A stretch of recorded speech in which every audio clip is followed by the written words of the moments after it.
Hello friends, welcome to the new episode of my channel. আমি Prince. তো বিরাট বড় একটা ক্যাচার লেগে গেছে, মানে বাঙালিদের রীতিমতো গর্জে ওঠার দিন এসে গেছে। সত্যি কথা বলতে গেলে সাধারণত বাঙালিরা বিভিন্ন বিষয়ে বাঙালিদের অপমান বিভিন্ন সময় বেশিরভাগ ক্ষেত্রে চুপ থাকতেই দেখা যায়, বাংলা পক্ষপাতে খুব একটা কাউকে গর্জে উঠতে দেখা যায় না।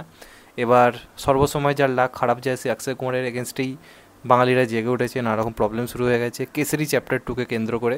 তো সেটা নিয়েই মূলত এখানে আলোচনা করবে এবং এই ব্যাপারটা ঠিক না ভুল, কারণ অলরেডি আমাদের রাজ্যের মুখ্যমন্ত্রী মমতা ব্যানার্জি, অক্ষয় কুমার এবং তার টিম এবং সমস্ত যারা প্রয়োজক রয়েছে কেসরি চ্যাপ্টার 2 এর জন্য তাদের এগেনস্টে এফআইআর দায়ের করেছেন এবং তিনি খুব একটা অভিযোগ এনেছেন যে বাঙালিদের বিকৃত করার জন্য, বাঙালিদের কোনো অবদান নেই এটা দেখানোর জন্য, এবং তার সঙ্গে সঙ্গে আরও অনেক ব্যাপার স্যাপার বলেছেন। এবং এটা নিয়ে একটা বিতর্ক তৈরি হয়েছে, চারপাশে মানুষজন যারা ইন্ডাস্ট্রির অংশ বাংলা ইন্ডাস্ট্রি তারাও এটা নিয়ে কথা বলেছে এবং পলিটিক্যাল লোকজনরাও কথা বলেছে। এই ব্যাপারে আমার মতামত কি? দেখো, সত্যি কথা যদি বলতে বলা হয়, ভুল তো হয়েছে। আমি অক্ষয় কুমার ফ্যান হয়ে যদি বলি, আমার কেসরি চ্যাপ্টার 2 তার দেখা one of the finest movie. শুধুমাত্র তাই না, বলিউডের দেখা আমার one of the finest movie, চোখ বন্ধ করে আমি বলতে পারি। কিন্তু এটাও ঠিক, তুমি যখন একটা হিস্টোরিক্যাল মুভি বানাচ্ছ, সেখানে বিভিন্ন জায়গার মানুষদের অবদান রয়েছে, সেখানে তুমি পুরো সিনেমায় সমস্ত রকমের চরিত্রগুলো, যারা শিখ, পাঞ্জাবি, যারা মুসলিম, সব কিছু তুমি ঠিক রাখলে, বিভিন্ন ধর্মের মানুষ, সেখানে একটা বাঙালির যারা আর কি বলতে পারে আইকনিক দুই আর কি মানুষ, ক্ষুদিরাম বসু এবং বারীন্দ্র ঘোষ, সেই দুজনের নাম খামোকা পাল্টানোর দরকার কী ছিল? আমরা যদি দেখি সিনেমার একটা মোমেন্টে ক্ষুদিরাম বসুকে ক্ষুদিরাম সিং বলা হয় এবং বারীন্দ্র ঘোষকে সম্ভবত মানে বীরেন্দ্র ঘোষকে সম্ভবত বারীন্দ্র কুমার, এরকম একটা নাম আর কি দেওয়া হয়েছিল, এমনটা আর কি জানা যায়।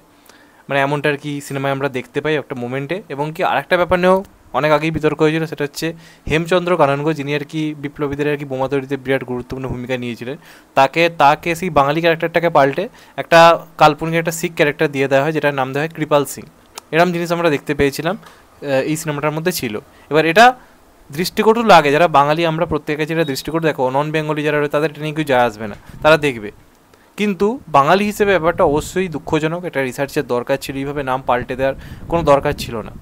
এবার মমতা ব্যানার্জি বা আরও যাদের পক্ষ থেকে যে ব্যাপারটাকে দেওয়া হচ্ছে, পলিটিক্যাল যে অ্যাঙ্গেল দেওয়া রয়েছে, সেটা আমার কোথাও গিয়ে কিন্তু ভুল মনে হচ্ছে।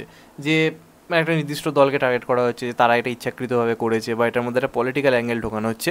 পলিটিক্যাল কিছু ব্যাপার আমার মনে হয় না এটার মধ্যে ছিল বলে, কারণ দেখো সেন্সার বোর্ডের কাছে পুরো ব্যাপারটা যায়। সেন্সার বোর্ড কিন্তু অনেক সময় এই পারমিশনগুলো দেয় না, কোন জিনিসের কোন নাম দেবে, না রকম জিনিস দেবে। এই ঘটনা ঘটেছে, আমি এটাকে অনেক উদাহরণ তোমাদেরকে দিতে পারবো, মানে চোখ বন্ধ করে দিতে পারবো। যেমন আমি ছোট্ট উদাহরণ দিচ্ছি, চাক দে ইন্ডিয়া। চাক দে ইন্ডিয়াতে মূলত কবির খান বলে যে ক্যারেক্টারটা ছিল, যেটা শাহরুখ খান প্লে করেছিল, সেটা কিন্তু মূলত আসল নামটা কিন্তু কবির খান নয়, সেটা মূলত বীর রঞ্জন নেগি এরকম সম্ভবত একটা কি নাম ছিল, যেটা মূলত একটা আর কি অন্য সম্প্রদায়ের একটা চরিত্র, কিন্তু সেটাকে কিন্তু পাল্টে দিয়ে কবির খান আর কি করে দেওয়া হয়েছিল। এবার সেটা পেছনে রিজন কি আমরা কেউ কিছু জানি না, সেটা করা হয়েছিল, সেখানে কিন্তু আসল নামটা ইউজ করা হয়নি। এছাড়া বহু ক্ষেত্রে বহু সিনেমায় এরকম জিনিস করা হয়েছে। তো এটা যে বক্তব্যটা অক্ষয় কুমারের এগেনস্টে আনা হচ্ছে বা এটা নির্দিষ্ট দলের এগেনস্টে এটা আনা হচ্ছে যে বাঙালিদের কোনো অবদান নেই, এটা দেখাবার জন্য এটা করা হয়েছে, সেটা আমার কোথাও গিয়ে মনে হয় না। অপমানজনক তো অবশ্যই, দুঃখজনক আমাদের প্রত্যেকেরই লাগছে যে এরকমভাবে বাংলার দুই বীর যারা, তাদেরকে এইভাবে নাম পাল্টে দেওয়ার দরকার ছিল না। কারণ পুরো সিনেমাটা কিন্তু ওভারঅল ভালো, অনেক দিক দিয়েই ভালো, কিন্তু সেই হিসেবে এই জিনিসটা বাঙালি যারা তাদের প্রত্যেকের খারাপ লাগবে, এটা একদম ঠিক কথা। কিন্তু যে পলিটিক্যাল অ্যাঙ্গেলটা ঢোকানো হচ্ছে যে বাঙালিদের কোনো অবদান নেই বিভিন্ন রকম মানে আন্দোলনের ক্ষেত্রে, ব্যাপারটা আই থিঙ্ক এরকম নয়। কারণ এর আগে বহু সিনেমার ক্ষেত্রে এই ব্যাপারটা হয়েছে, তখন কিন্তু কেউ কোনো প্রশ্ন তোলেনি। মানে শুধুমাত্র যে বাঙালিদের নাম পাল্টে দেওয়া হয় তা কিন্তু নয়। এই অক্ষয় কুমারই কিন্তু গোল্ড বলে একটা সিনেমা করেছিল, সেখানে তপন দাস বলে একটা ক্যারেক্টার প্লে করেছিল, সেটা কিন্তু অরিজিনালি যে তপন দাস তাকে উৎসর্গ করে কিন্তু বানানো, এবং সেখানে মোহনবাগানকে যথেষ্ট সম্মান দেওয়া হয়, বিভিন্ন দলকে সম্মান দেওয়া, এবং তপন দাসকে কিন্তু তপন দাস হিসেবেই দেখানো হয়, তখন কিন্তু কেউ প্রশ্ন তোলেনি। এবার শাহরুখ খানের যে ব্যাপারটা আমি বললাম, ওই যে সিনেমাটা চাক দে ইন্ডিয়া, সেটার ক্ষেত্রে যে প্রশ্নটা আমি তুলছি, সেক্ষেত্রে কিন্তু কেউ কোনো কথা বলেনি, কোনো নিরঞ্জন নেই, ধরো একটা শিখছে, সেখানকার জায়গাতে কিন্তু কোনো প্রশ্নচিহ্ন ওঠেনি, ওটা অবশ্যই উচিত ছিল, ওঠেনি।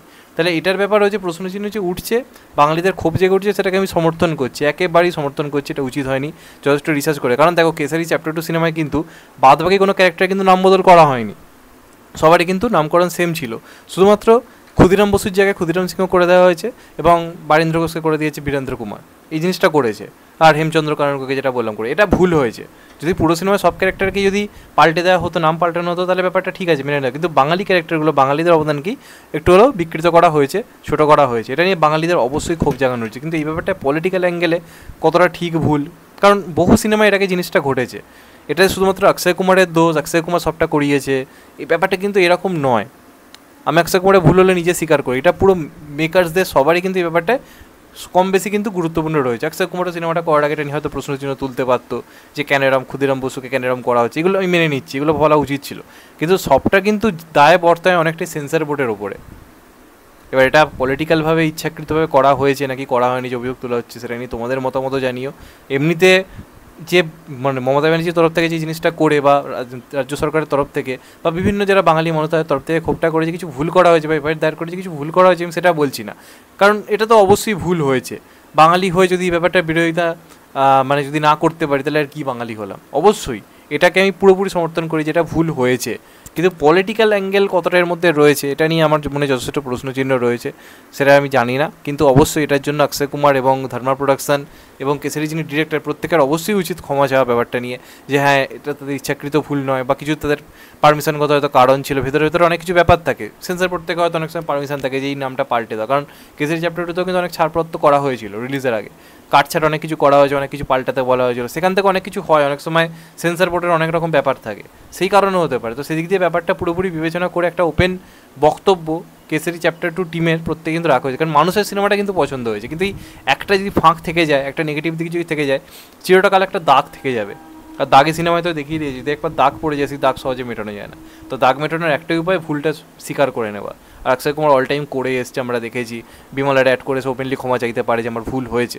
তো তেমনভাবে এই ব্যাপারটা যদি করে, আই থিঙ্ক অক্ষয় কুমারের প্রতি লোকের ভরসা রয়েছে, লোকের একটা ভালোবাসা রয়েছে, সেটা আই থিঙ্ক বজায় থাকবে, এটা আমার কোথাও গিয়ে মনে হয়। তবে হ্যাঁ, এর আগে বহু ক্ষেত্রে এই ঘটনা ঘটেছে, সেক্ষেত্রে কিন্তু কারোর তরফ থেকে প্রশ্ন ওঠেনি, আরম কথা ওঠেনি। সিনেমার ক্ষেত্রে বহু ঘটনা এর আগে ঘটেছে, কিন্তু বাঙালিদের এই একটু হলেও একজোট হওয়াটা দেখে তাও ভালো লাগলো, যে হ্যাঁ এটা নিয়ে প্রশ্ন করা যেতে পারে, তোলা যেতে পারে। যাই হোক, এটা আমি আমার মতামত দিলাম, এটা নিয়ে ঝামেলা হওয়ার ছিল, ঝামেলা হয়েছে, এটা কোনো কিছু ডিপেন্ড করার ব্যাপারই নেই। তো এটা নিয়ে তোমাদের মতামত জানাতে ভুলো না, চ্যানেলটা নতুন হলে চ্যানেলটা সাবস্ক্রাইব করে দিও and get the bell icon. ভালো থেকো সবাই, টেক কেয়ার, নমস্কার, আবার দেখা হবে। এখন তো বাই, সবাই ভালো থেকো, সুস্থ থেকো, নমস্কার, টেক কেয়ার, আবার দেখা হবে, ভালো থেকো সবাই, টেক কেয়ার।